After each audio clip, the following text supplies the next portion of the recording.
अपने भीतर से जीना शुरू करो। असली जीवन भीतर से जिया जाता है, बाहर के अनुकरण से नहीं। और अगर बाहर का अनुकरण करोगे तो तुम गंवा दोगे, सब कुछ गंवा दोगे। और बाहर इतने लोग हैं, किस किस का अनुकरण करोगे? कोई कहता है ऐसा, कोई कहता वैसा, कोई कहता वैसा। मैं एक घर में मेहमान था, एक छोटे बच्चे से मैंने पूछा कि तू बड़ा होके क्या बनने का इरादा रखता है? उसने कहा कि जहां तक तो मैं पागल हो जाऊंगा। तू पागल हो जाएगा? मैंने बहुत बच्चों से ये पूछा, मगर तेरा जैसा बुद्धिमान बच्चा नहीं मिला। तू बड़े मजे की बात कर रहा, मगर बड़े मतलब की भी, पते की भी। तू पागल हो जाएगा। पागल होना चाहता, उसमें होना नहीं चाहता, मगर हो जाऊंगा। क्योंकि मेरी माँ चाहती मैं डॉक्टर बनूं, मेरे बाप चाहते हैं मैं इंजीनियर बनूं, मेरे काका चाहते हैं मैं संगीतज्ञ बनूं, क्योंकि उनको हारमोनियम बजाना आता है।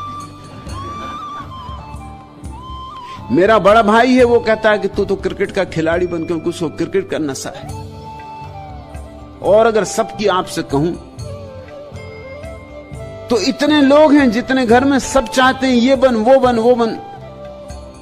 मुझसे तो कोई पूछते नहीं कि तुझे क्या बनना है। तो मुझे तो यही लगता है कि मैं पागल हो जाऊंगा अगर ये सब लोग चेष्टा में लगे रहे। कोई इंजीनियर बनाएगा, कोई डॉक्टर बनाएगा, कोई क्रिकेट का खिलाड़ी, कोई हारमोनियम सिखाएगा, कोई तबला बजवाएगा। अगर इन्हीं लोगों के हाथ में रहा तो बस एक बात निश्चित है कि मैं पागल हो जाऊंगा। किनको तुमने अपने जीवन का सारा अधिकार दे दिया है निर्णय करने का। निर्णय भीतर से आने दो। जो तुम करना चाहते हो वह करो, चाहे उसके लिए कोई भी कीमत चुकानी पड़े, चाहे प्राण ही क्यों न जाए, तो भी जाते वक्त प्राणों में कम से कम एक तो संतोष होगा कि मैं जो करना चाहता था वह किया। मैंने अपने को बेचा नहीं, अपनी आत्मा को बाजार में रखा नहीं, मैंने समझौते नहीं किए। मैं मर रहा हूं, लेकिन वही करते मर रहा हूं जो मैं करना चाहता था। तुम्हारे प्राणों में वैसा ही संतोष होगा जैसे सुकरात को रहा होगा जहर पीते वक्त, जैसा मंसूर को रहा होगा गर्दन कटते वक्त, जैसा जीसस को रहा होगा सूली पे चढ़ते वक्त। संतोष, परम संतोष कि मैं जो करना चाहता था मैंने वही किया। मैंने किसी कीमत पर समझौते नहीं किए। इस जगत में परम तृप्ति उनकी है जो समझौते नहीं करते, जो भीतर से बाहर की तरफ जीते। जो करना चाहते हो वही करो। और मैं तुमसे यह भी नहीं कहता कि वह सही है या गलत। उसका निर्णय भी तुम्हारी अंतरात्मा को ही करना है। उसका निर्णय भी बाहर से नहीं लेना है। कौन निर्णय करेगा क्या सही है क्या गलत है? बुद्ध ने घर छोड़ा, पिता समझते थे गलत है, पत्नी समझती थी गलत है, परिवार समझता था गलत है, सब समझते थे गलत है। लेकिन आज 2500 साल बाद क्या तुम ये कहोगे कि बुद्ध ने घर छोड़ा तो बुरा किया? नहीं छोड़ते तो मनुष्य जाति वंचित रह जाती, सदा सदा के लिए वंचित रह जाती। एक अमृत की धार बही, मगर जब छोड़ा था तो कोई भी पक्ष में नहीं था, कोई भी। बुद्ध अपना राज्य छोड़कर चले गए थे इसीलिए कि राज्य में जहां भी जाते वहीं लोग समझाने आते। तो सीमा ही छोड़ दी। सीमा छोड़ दी तो पास पड़ोस के राजा महाराजा आने लगे, क्योंकि वो भी उनके पिता के मित्र थे। कोई बचपन में साथ पढ़ा था, किसी की दोस्ती थी, किसी का कोई नाता रिश्ता था, वो समझाने आने लगे। जो आता वही बुद्ध को कहता कि तुम क्या नासमझी कर रहे हो। जो आता वही समझाता। आखिर बुद्ध को इतने दूर निकल जाना पड़ा जहां कि कोई बाप को जानता ही ना हो, पहचानता ही ना हो। अपने बाल काट डाले, सुंदर उनके बाल थे, ताकि कोई पहचान ना सके, घुटमुंडे हो गए। वस्त्र पहन लिए दीनहीन, भिखमंगे मालूम होने लगे। गांवों में न जाते, जंगलों में विचरने लगे, ताकि ये समझाने वालों से पीछा छूटे। क्योंकि अंतरात्मा से एक आवाज उठी थी कि सत्य को खोजे बिना नहीं मरना है। आज तुम ये ना कहोगे कि बुद्ध ने गलत किया। बुद्ध ने बड़ा उपकार किया, पूरी मनुष्य जाति पर उपकार किया। ऐसा कल्याण किसी और दूसरे मनुष्य ने नहीं किया है। हालांकि तुम भी अगर उस समय होते तो तुम भी बुद्ध को समझाते कि भाई ये तुम क्या कर रहे हो। पिता की सुनो, पिता बूढ़े हैं,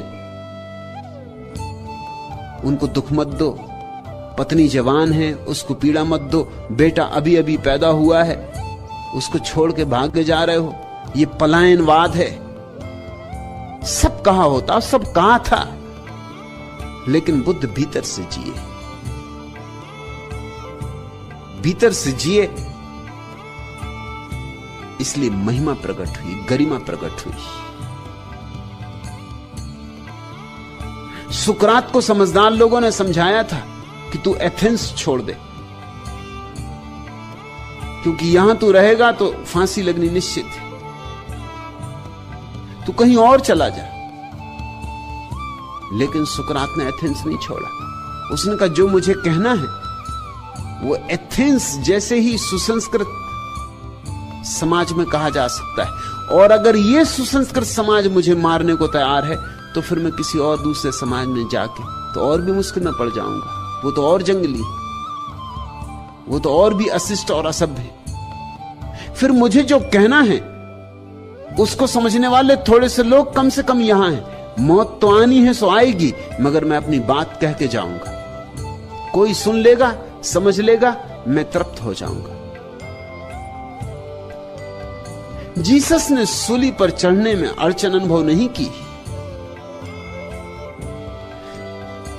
जब भी कोई व्यक्ति अपने ढंग से जीता है, अपनी शैली से जीता, अपनी मौत से जीता है, तो मौत दो कौड़ी की होती। वो जानता है कि उसने जिया है, इस ढंग से जिया है, इतनी परिपूर्णता से जिया है कि इस परिपूर्ण जीवन का कोई अंत नहीं हो सकता। मौत आएगी और चली जाएगी, मैं रहूंगा। लोग क्या कहेंगे? लोग हैं कौन? लोग यानी कौन? इनका मूल्य क्या है?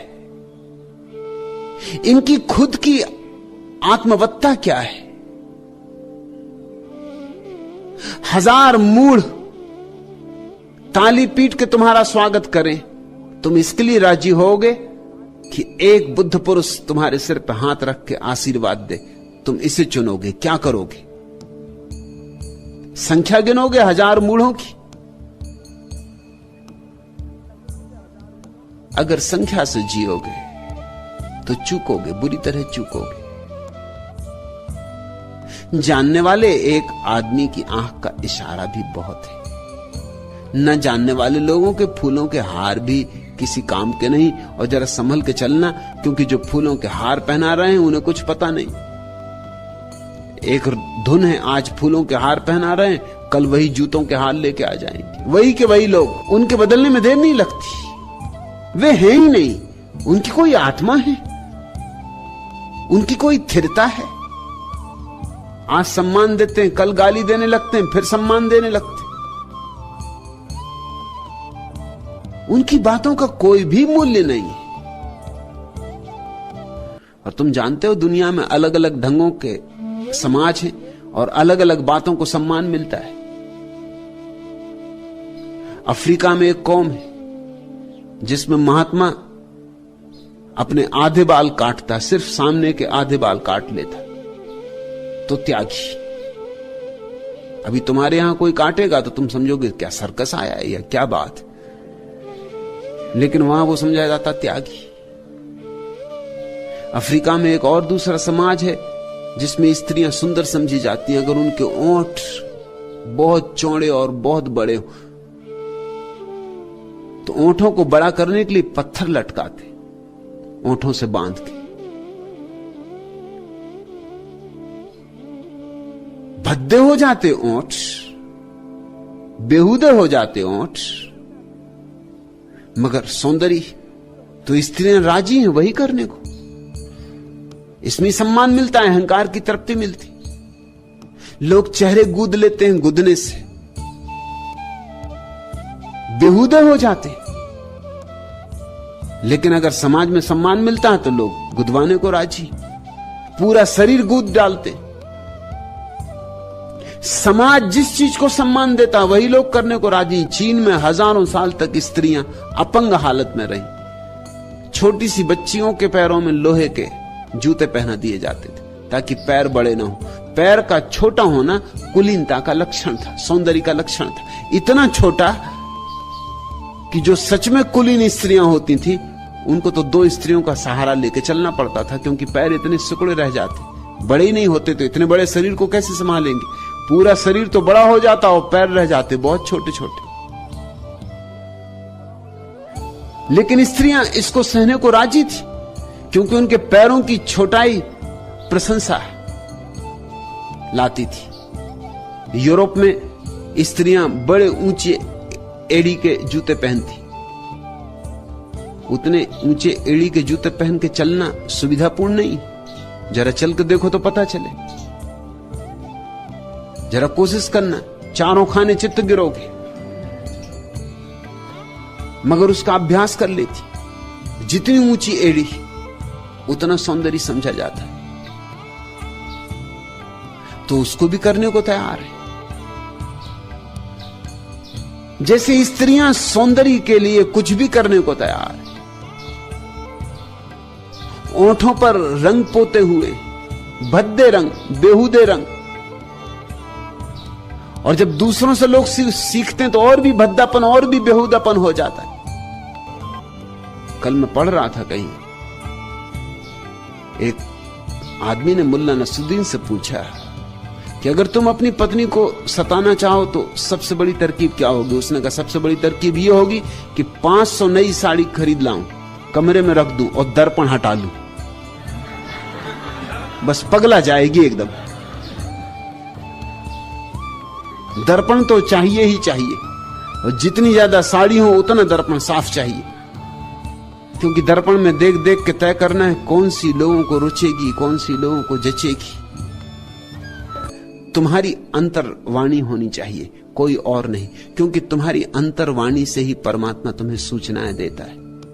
तुम्हारा असली सद्गुरु तुम्हारे भीतर बैठा हुआ है। लेकिन बड़ी कठिनाई है अहंकार छोड़ने में, और बड़ी कठिनाई है प्रतिष्ठा सम्मान छोड़ने में। सब सपने हैं झूठे, लेकिन बड़ी कठिनाई है। सपने भी छोड़ने में बड़ी कठिनाई होती, और मैं जानता हूं क्यों होती कठिनाई, क्योंकि सपनों के अतिरिक्त तुम्हारे पास कुछ और नहीं। सपने ही सपने। छोड़ने में डर लगता है कि छोड़ा, सपने भी छूट गए तो फिर बिल्कुल रिक्त हो जाऊंगा। ना कुछ से तो कुछ भला, ऐसी हमारी तर्क सरणी। सपना ही भला, कम से कम भरे तो रहते हैं, कम से कम व्यस्त तो रहते हैं। लेकिन मैं तुम्हें यह बात याद दिला दूं बार बार कि जो शून्य नहीं होगा सपनों से, वह परमात्मा से पूर्ण नहीं हो सकेगा। वह शर्त अपरिहार्य रूप से भरनी पड़ती, पूरी करनी पड़ती। तुम्हें सपने छोड़ने ही पड़ेंगे। लोग क्या कहते हैं भूल ही जाना पड़ेगा। न उनका सम्मान, न उनका अपमान, न उनकी प्रतिष्ठा, न उनकी अप्रतिष्ठा। वे जैसे हैं ही नहीं। तुम ऐसे जियो जैसे तुम अकेले हो पृथ्वी पर और पहले मनुष्य हो, और तुमसे पहले कोई हुआ नहीं, तुम्हें कोई राह बताने वाला नहीं। तुम्हें अपने भीतर से ही अपना मार्ग खोजना है। तो धीरे धीरे तुम्हारे भीतर की धीमी धीमी आवाज सुनाई पड़नी शुरू हो जाएगी, और उस आवाज को मान के जो चल पड़ता है पहुंच जाता है। सपने छोड़ो ताकि सत्य पा सको। सपने छोड़ने में कुछ भी नहीं छूट रहा है। सपने कुछ है ही नहीं। ना कुछ छूटेगा, सब कुछ मिलेगा, मगर अभी तो सब कुछ का कुछ पता नहीं है। अभी तो सपनों का ही सब कुछ मान रखा है हमने। कोई तुमसे कह देता आहा आप कितने सज्जन, और चित्त बाग बाग हो जाता, एकदम फूल खिल जाते। और कोई कह देता है कि जरा अपनी शक्ल तो आईने में देखो, क्या गंदगी ढोए फिर रहे हो, कैसा रूप बना रखा है कि बस जैसे फुग्गे में किसी ने सुई चुभा दी, निकल गई हवा, एकदम पंक्चर हो गए। तुम दूसरों के हाथों में इतने ज्यादा कि कोई चाहे तो हवा भर दे और कोई चाहे तो हवा निकाल दे। तुम अपने मालिक कब बनोगे? संन्यास का अर्थ होता है अपनी मालिकियत की घोषणा। परमात्मा ने प्रत्येक को अपना मालिक बनाया है, और जो लोग भी अपनी मालिकियत की घोषणा नहीं करते और दूसरों की गुलामी किए जाते हैं, वे परमात्मा का अपमान कर रहे हैं, उसकी सौगात का स्वीकार नहीं कर रहे, उसकी भेंट का स्वीकार कर रहे हैं। वे परमात्मा के प्रेमी नहीं। परमात्मा का प्रेमी अपने और परमात्मा के बीच निर्णय होने देता है। और मैं तुमसे यह नहीं कह रहा हूं कि समाज को नाहक कष्ट दो, कि लोगों को परेशान करो, कि जानबूझ के लोगों के विपरीत जाओ। ये मैं नहीं कह रहा हूं, मेरी बातों को गलत मत समझ लेना। मैं ये नहीं कह रहा हूं कि समाज कहे कि बाएं चलो रास्ते पे तो तुम दाएं चलना। ये तो औपचारिक बातें हैं, इनका कोई मूल्य नहीं है। मैं तुमसे ये नहीं कह रहा हूं कि समाज का कपड़े पहनो तो तुम नंगे चलना। लेकिन मैं तुमसे यह भी नहीं कह सकता कि अगर तुम्हारे मन में किसी दिन महावीर जैसे नग्न होने की बात आ जाए तो तुम नग्न मत हो जाना। वो भी नहीं कह सकता। किसी दिन महावीर जैसी अंतर्भावना उठे और वस्त्र गिर जाएं तो गिर जाने देना, फिर जो हो परिणाम। पत्थर लोग मारेंगे, उन्होंने महावीर को मारे थे तो तुमको भी मारेंगे। कुत्ते छोड़े थे महावीर के पीछे जंगली तो तुम्हारे पीछे भी छोड़ेंगे। गांव गांव से तुम्हें भगाया जाएगा, वो स्वीकार करना। उसमें फिर रोना मत, उसमें फिर ये मत कहना कि मेरे साथ क्या हो रहा है। ये स्वाभाविक है। लेकिन तुमसे मैं ये कह नहीं रहा हूं कि तुम नग्न हो जाओ। जहां तक बन सके समाज की व्यर्थ बातों में झंझट में पड़ना ही मत। औपचारिक बातें निभा देना, ऊपर ऊपर की बातें, इनसे कुछ हर्जा नहीं। कपड़े पहन के बाजार हो आना, लोगों से जयराम जी कर लेना, बाएं रास्ते पे चल लेना, सामान्य जीवन का जो उपक्रम है उसको पूरे करते रहना। लेकिन अपनी आत्मा को मत बेचना। और जहां सवाल उठता हो कि यहां आत्मा को बेचने की बात है, वहां सब दांव पे लगा देना और अपनी आत्मा को बचा लेना।